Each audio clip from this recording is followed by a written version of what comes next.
Above all, don't lie to yourself.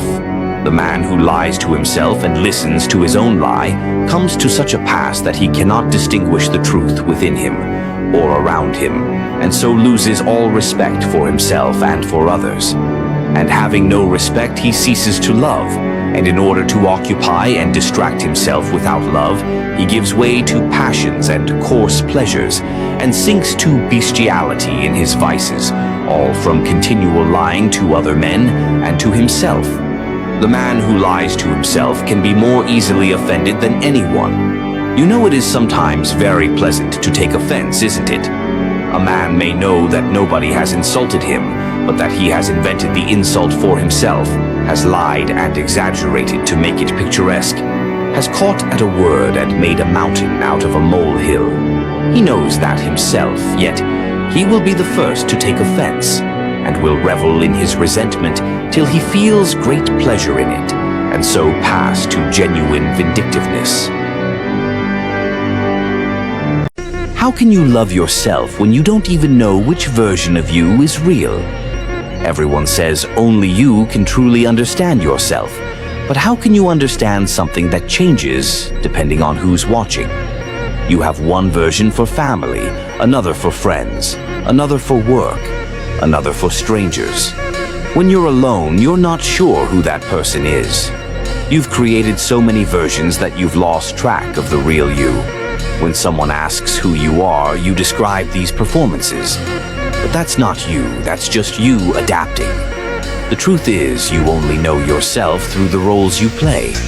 You define yourself by how others see you, not by who you actually are, because without an audience, you don't know who to be.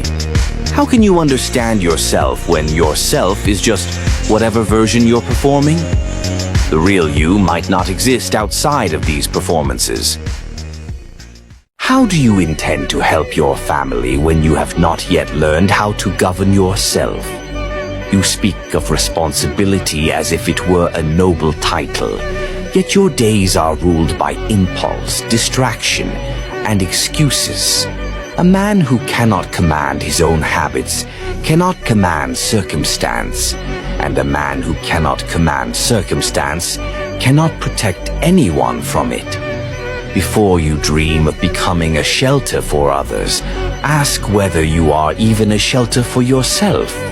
Because right now, you are not a pillar, but another weight to be carried. You call yourself unlucky, misunderstood, tired, but these are decorations placed over a simpler truth. You lack discipline. Knowledge has already told you what must be done. Wake earlier, work harder, learn constantly, endure discomfort.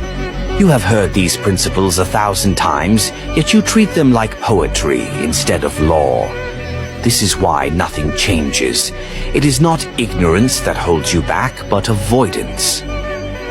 Life is not cruel to you. You are simply too comfortable to demand more from yourself. Consider the predator in the wild. Not every lion that chases a deer succeeds, yet every lion that eats first chooses to chase. Effort is the minimum price of survival. To refuse the chase guarantees starvation. In the same way, refusing hardship guarantees mediocrity. You cannot complain about hunger while declining to hunt. The world is indifferent to hesitation. In the end, the question is simple and merciless.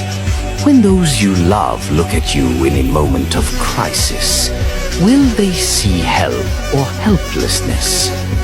Your answer will not be spoken. It will be demonstrated by the life you have trained yourself to live. The man who knows nothing knows more than the educated man, because education often teaches men to mistake accumulation for insight. They gather facts, repeat theories, inherit conclusions, and call that understanding. Epictetus warned that the illusion of knowing blinds a man more than true ignorance ever could. Education should ignite curiosity, yet it frequently extinguishes it. It conditions the mind to accept answers instead of interrogating them. to defend doctrine rather than discover truth. But the man who admits he knows nothing is not lesser. He is unbound. He approaches the world without inherited frames, without intellectual pride, without the fear of being wrong. Ignorance can evolve. Illusion cannot.